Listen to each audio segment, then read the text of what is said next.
So now who's ready for our first workshop? So first of all, I'd like to introduce our first presenter, who is known as the Drug Lady.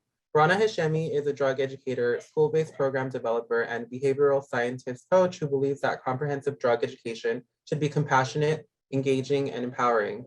Please give a warm welcome to Rhana Hashemi and her co-facilitators, Jasmine Gallegos, Angel Perez, and Ana Aviles. Good morning, everybody. Is this working? Awesome. I'm gonna just share my screen real quick. My name is Rhana Hashemi. I go by she or her pronouns. As you all mentioned, I'm a drug educator and a behavioral scientist. I'm a master's student right now at Stanford School of Medicine, where I'm studying how to improve the effectiveness of messages about drugs towards teenagers. Naturally, I am committed and got invested in this work because I myself was a young person who began experimenting with drugs in high school while dealing with mental health issues and had no one to talk to, both about the challenges I was experiencing and about my substance use. And so as my mental health challenges, my anxiety, my sense of isolation, I have learning disabilities, worsened because of my drug use, I also didn't know how to stay safe. And so my use became really problematic. I was getting drunk every weekend. I was smoking weed every day after school. And I felt like I was slowly slipping away from myself and watching my community and my friends advance in their lives. What finally shook me was the overdose of one of my best friends, who we just started out smoking weed together, and then he ended up escalating into other substances and tragically overdosed off of mixing Xanax and alcohol. And so I felt a lot of guilt because of this, especially because I was involved in his earlier stages of use. But as I started to study the history of drug education more, I realized that while it was safer for us to not use at all, by denying young people honest information about how to stay safe, I wasn't able to help my friends. And so today's conversation is going to be about destigmatizing talking about drug experiences and drug use so that other young people don't feel ashamed to ask for help if they are not abstinent. And I also want to provide a new framework for how we should think about drugs, in addition to providing you all with information about how to stay safe. So my co-facilitators for this workshop are Jasmine Gallegos, Angel Perez, and Ana Aviles. Unfortunately, Jasmine has a family emergency. She worked really hard on this, so just shout out to her, but she's not able to be here. But she was an integral part of coming up with the design of the workshop. So here is the agenda that we're going to be going through. And actually, before I jump in and provide you all with some information, I wanted to put you all into some breakout groups. You will have about 2 minutes each to discuss what role have drugs currently played in your life? How have drugs influenced your life? So assign automatically. Okay, sorry, 1 second. Okay, so you'll be in breakout groups of 3 people and just discuss how have drugs influenced your life, or what is the role that drugs have played in your life? And then we're gonna report back in the chat common factors in the story. So pay attention to maybe differences or similarities that you hear about. You'll have 2 minutes each. Screen again. Welcome. Okay, so please share in the chat some similarities or common themes that you noticed about in your group. What were some of the things that you all talked about? That substance use is seen as acceptable if not done often. Alcohol abuse, teens and alcohol. It's difficult to talk about substance use in our families, especially with our parents. Yeah. I remember that feeling really well, being the daughter of a single mom who's an immigrant, and both knowing that I would be letting her down if I talked about my use, but also she was my best friend and I had no one else to talk to. In my group, we agreed that we didn't have firsthand experience with drugs, but recognize how destructive it is in others. Yeah, and that's the thing with drugs. It's even if we're not using it, we're affected by it because it's in our communities and it's affecting the people around us.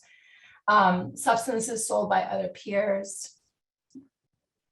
So keep on sharing in the chat. One of the things I want us to notice is how diverse the experiences are with substances, both for people who use and people who don't use. For some people, it can be used for socializing and recreation. For some people, it's healing, and some people, it's destructive. And then also you have the community who's impacted by that as well. And so the thing I love about talking about drugs is that there's a lot of nuance. There's no one right answer. It's a double-edged sword, as we'll get into a little bit more. But next, I wanted to call up my co-facilitators. We'll start with, I believe, Angel. Angel is going to be telling us a little bit about why this topic is important to him. Very cool. Hi, everyone. Good morning. Thank you all for joining us here today. Like Rhana mentioned, my name is Angel. I'm also part of the Rise Up and Youth for Change program. For me, with my experience with drugs, you know, a lot of my family members did consume drugs before even I was born. They would smoke.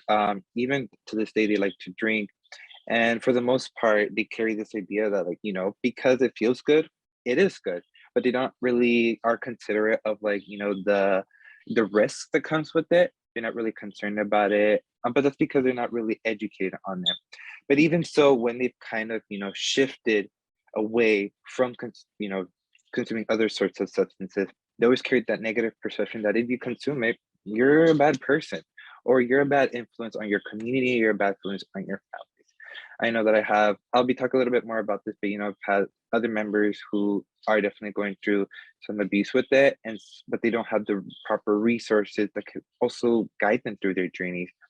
But it does relieve me in a way to know that there is, you know, some resources that people can take with them in order to guide them through their journeys. Because, you know, the summit is not all about, like, you know, saying like no to drugs. You know, that's always been something that has been said to me, like, you just should always just say no to drugs. That's not always the case, right? You could carry out this aspect of consuming substances, but it's also about, you know, making sure that you have the right coping skills, as Veronica mentioned, having the right support, having the right teachers, and having that proper knowledge. I know that for me, you know, social media is a big thing right now, especially like Instagram, and I see a lot of my peers engaging in substances, but not always careful about it, especially with their coping skills, having the right knowledge. And these are people who are my age. I'm 19 years old. So definitely, you know, I'm not here to say, like, you know, I'm a great expert of like substance use. You know, that's why I also joined Rise Up and Act, to kind of gain more education about this, because I also want to be that person to, you know, educate my family, to change their ways of, or shift their thinking a little bit about substance use, so that they're not constantly stereotyping people or putting people down for trying to, you know, try out this aspect or experience this aspect of life. Anna, could you please share your piece? Hi everyone, good morning. I hope we're all awake. My name is Ana Viles, and I am a new member of the Rise Up and Act community. For me, substance abuse has been a very delicate topic, mainly because I've had a lot of aunts and uncles, you know, partake in this addiction. One of my uncles, when I used to live in my grandma's house, he used to live outside in a tent, and that's where he would do most of his drugs. And it was very difficult seeing him, you know, not really be stable within his drug abuse and his addiction. It's just been, you know, it's been very hard because I had to grow up around that, and seeing how my other family members treated him like he was below, like lower than them, instead of actually trying to help them and provide him with resources. I have an aunt who was actually forced by her boyfriend to gunpoint at one time to consume drugs, and it was very difficult hearing stories about how she had to, you know, fight through that, you know, relationship abuse and struggle, which led her to another form of abuse, which was drug addiction. And, you know, it had been very difficult, and seeing that, you know, within my like very young years, because when I heard about my aunt's story, I was around 8 years old. So I was still fairly young and I didn't really know what it meant. And now that I'm actually, like, I'm a junior in high school, and I know now what that means to like feel addicted, because I hear stories about my peers as well. Like Angel had mentioned, it's very common to see our friends and our community members, you know, partake in this addiction, especially on social media. Like they glorify this, and they glorify, you know, getting drunk to the point where you can't remember what you did, or, you know, feeling like you can't be able to function properly anymore. And I feel like that's a very negative, you know, standpoint of this addiction. You know, it's fine if you want to consume a drink or two, but to the point where you feel like you have to black out in order to have a good time, that's kind of the negative aspect of all of this, which is why I'm here today. You know, I think that this is a very important topic that a lot of youth don't necessarily talk about because it's uncomfortable for them. You know, they don't really want to talk about it with adults. They might talk about it with friends, but you know, the more drinks you have, the cooler you are. Which is why I think we need to kind of break that stereotype and just have a real mature conversation of how to be safe with this and still have fun and still feel like you're safe, you know, that you don't have to go to this like far place in order to, you know, be part of your group. And yes, that's my story. Thank you so much. Just checking my slides are working, right? So I'm gonna go dive into a little bit of the science behind mental health and drug use. Especially because people with mental health challenges, you know, we may see some friends using substances, we may see family members using substances, but why do some people tip over the edge? Why do some people escalate their use? And we see differences in relationships. So to understand that, we have to learn a little about the brain first. So all drugs that get us high work by changing the way our brain works. So substances, like for example, in the photo I have here, THC, which is the active compound in cannabis, it's what gets you high in the cannabis plant, looks very similar to our brain's own chemical. So when we consume a drug, it interacts with our own chemicals because our brain thinks it's its own substance. And usually the effects of drugs are short-lived as the drugs are cleared from the body and brain, everything goes back to normal. But this process is a little bit different for people who have underlying mental health issues. And so I want to just first acknowledge that people use drugs for different reasons. Some people are just using for experimentation, for recreation, for enjoyment, but some people are using it to help with problems. And for those who are using drugs to help them avoid or escape unpleasant mental health symptoms, those are the ones who typically escalate. There was a lot of conversation growing up with me around like gateway drugs. I want to acknowledge that there's no gateway drugs, there are only gateway conditions. Trauma is the gateway drug. Trauma and mental health is what determines why one person may escalate their use and have a substance use disorder versus another person is able to manage their use. And the reason for trauma underlying our mental health issues is that the way our brain chemistry works is the brain tries to keep its chemicals at the right level. And people with depression or anxiety or who are dealing with stress, because of those conditions in their lives, their brain chemistry is impacted. And because when levels are too high or too low of certain brain chemicals, it causes mental health symptoms, emotional or mental distress. So again, a lot of things can throw your brain chemistry out of balance. Stress, mental illness, physical illness, lifestyle, but so do drugs. So here are some of the most important chemical messengers. We have adrenaline, non-adrenaline, that's usually released in fight, flight, or freeze mode for stress. You have serotonin, which is used for it's like the happy chemical, and dopamine, which is the motivational chemical.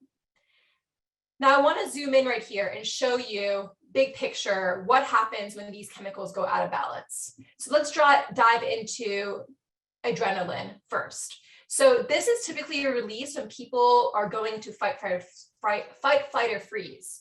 So if you look at the top, at the plus, when these chemicals are too high, you may be paranoid, panicked, afraid. And if it's too low, you may feel really drowsy, really sedated, really tired. And the middle, the balance, is kind of what we're supposed to feel when we're feeling healthy. The next one I want to look at is serotonin. So when we have too high levels of serotonin, we may feel like hallucinations, overheating. And when it's too low, we may feel really anxious, socially withdrawn, and sad. But the balance of serotonin should be we're happy, we're social, we're content. And then the last one is dopamine. Again, look at the spectrum. When dopamine is too high, you feel like super rewarded, overly confident, euphoric. And when dopamine is too low, you may feel depressed, everything feels bad, everything feels unrewarded. And then the normal balance is we should feel confident and rewarded and just feel like we are motivated in life. So as these chemicals go too high or too low, we may get some of these symptoms. And the reason why I want us to become literate about our brain chemistry is that we can notice when are we too high in serotonin, or when are we too low in serotonin? We can notice like, okay, my lack of feeling rewarded maybe has to do with me not having enough dopamine. And there's natural ways that we can change our brain chemistry. And when we change our brain chemistry in like holistic health self-care, we are then better able to maintain balance, because drugs are a double-edged sword. They're both curative and causative. They may bring relief in the short term, but in the long term, they whack our brain chemistry they throw our brain chemistry out of whack more. So you may hear some people say cannabis can relieve anxiety, but it can also cause anxiety. Alcohol can make people feel relaxed, but it can also increase aggression. So the reasons why is that, for example, cannabis may increase serotonin, but then these drugs are not adding more brain chemicals. It's using your existing supply, meaning that when I smoke weed, or if I drink alcohol, or if I take MDMA, I'm not adding in drugs. I'm releasing my brain's own chemical supply. So that's how drugs make us feel happy. They increase and they release our brain's own chemicals, but these drugs don't contain dopamine and serotonin themselves. So we drain our supply, and those with mental health challenges, which frankly, like most of us do, we are all battling some sort of anxiety or depression or stress in our life. Life's hard. Because of that, the drugs use up our chemicals faster, and low levels of these chemicals create those unpleasant mental health symptoms. And it can take a while to fill that tank back up. You can think of it as like a gas tank. And using drugs before your tank is full is going to make it harder to recover. Also, I want to acknowledge that many people have lower levels of these chemicals, and so they may experience low moods. People who have depression, who are put on antidepressant pills, those release serotonin. But how do we fill up our tank naturally? So a couple of things I want to talk about. For those of you who use drugs, or who have family members who use drugs, taking breaks from your use to allow your brain to recover. People may not be ready to quit drugs, but if we frame it as like part of self-care and part of helping them replenish their chemical supply, they can be more open and receptive to it. Having a healthy diet with lots of building blocks with nutrients. Nutrients and food are the building blocks of our brain chemistry. So one way of increasing our brain chemical supply is by eating healthy foods. Making sure that we're getting good quality natural sleep, reducing screen time and the use of caffeine. This will allow our brain to find balance first thing in the morning. That feeling when you wake up after a really good night of sleep and you just feel sharp and ready, that's your brain back in balance. Exercising, ideally out light. Fun fact, when you exercise, you release your brain's own cannabinoids. So it's a natural way of feeling the cannabis high. Talking to your friends about how you feel and how they can help, even if it's just calling a friend and having them come sit on the edge of your bed, just don't isolate yourself. And using relaxation techniques and breathing exercises to manage stress.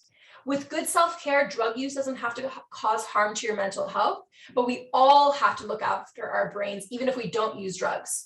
It's even more important if you use drugs and you want to stay well. But so this is a little bit about mental health and how our mental health is impacted by drug use, but some people may not even be ready to address their mental health. If I have a friend, or if I work with a client and they are presenting both anxiety symptoms and substance use symptoms, I try to first address the underlying mental health conditions through this holistic healthcare practices of how do you improve your chemical tank. But if they're not ready to make those kinds of changes, the next thing I want to do is make sure that their drug use is going to stay is as safe as possible. So we're going to do an activity right now. I'm going to put you all into 4 groups, and I'm going to be sharing a website, which I think is a really great website for resources. In these groups of 4, there's going to be a lot of you, so you may want to divide and conquer. I'm going to give you all a PowerPoint, and on the PowerPoint, you're going to be able to create a resource for your community. Each of you will be assigned one drug. It's going to be either alcohol, cannabis, MDMA, or each group will be assigned one drug. You're going to review the drug page, and then you're going to compile the information about the questions that I've asked on the right onto the PowerPoint, and then you're going to present back. But I don't want you to just present back the straight information, because the information is on the page. I want you to present why is this information important and something you will consider in the future. So I'm going to first share in this large group. Where's my chats? Oh, there we go. So that's the website that I want you all to go on. You can open it up, but I'm now going to divide you up into groups, and each group is going to focus on one drug. So there'll be 5 to 6 of you in each group. So I'm going to open all the rooms right now, and then I'll share with you, based off the group that you're in, it's going to be associated with the PowerPoint slide. So I'll open them up. I'll share with you the Google Doc. Welcome back, everybody. Sorry that was a little bit more confusing than I wanted it to be, but I think you all got it, and at least got onto the website. I'm seeing some great stuff on the slides. So I'm gonna have group 7 who did the alcohol share some of the things that they found interesting. Real quick, don't worry about reading off your whole slides. I'm gonna share the screen right now. We'll have access to this information. More so, please let us know what's something you found interesting or something that you're going to be considering or sharing with a friend. I was in group 7, Cool. so I can share. So something that I learned from the website with our group was that you can only drink 14 units per week. And I guess personally, I didn't know that, because like no one really talks about like how much you should drink. It's always like, oh, you should have like 1 cup or just like 1 shot or something, but they never like specify like the exact unit. So that was something interesting that I learned. Yeah, and that one's really important because units change depending on what type of alcohol it is. So a unit of beer is different than a unit of like vodka or tequila or wine. And so knowing that when the potency increases, and like tequila and vodka have the highest potency alcohol, you have to use a lot less. Like a unit is 1 ounce versus a unit of wine is maybe 5 ounces. And I also love that you notice how the effects begin 15 to 20 minutes after consumption. I had a student once who told me that the first time that they drank, they took 8 shots within 10 minutes because they couldn't feel anything. And it takes about 20 minutes to even 40 minutes for the effect of 1 drink to kick in. So that's wonderful. Thank you for highlighting that. I'm going to go to the next group, the cannabis group. Can you please share something that you found interesting from your research? All right, cool. I'm gonna speak for my group. I was in group 2. Definitely, Ruby, if you're listening, I'll definitely input anything if I miss anything. So I think most of what I've learned in terms of harm reduction for cannabis is that, definitely drink plenty of water. I kind of see that come up plenty of times. And this is like before, and this comes up before you consume cannabis, during consumption, and after consumption, because you can definitely feel unwell in every aspect when you're consuming. If you want to make sure that you're drinking plenty of water so that you prevent yourself from feeling unwell, but it can happen that you feel unwell during consumption. So they do recommend, or the website recommends, that you drink little sips, not too much, and also consume sugar, but small bites as well, not so much. Definitely, if you get the hangover feeling afterwards, definitely drink water and rest and get plenty of sleep. In terms of long-term effects, it can affect you. This is particularly for us adolescents. You can have some impaired spatial orientation. So this is mostly like the way you see things. Verbal fluency can affect you, that the way you speak, and then as well as reduction in inhibition. I think the interesting fact that I was able to find surprising was that it's kind of considered the safest drug, because you can see cannabis used for therapy if used correctly. But I'm assuming that because, this is used in therapy, you do have to be some recommended to use that cannabis, because again, you want to make sure that we are, have the proper knowledge and we have that proper support.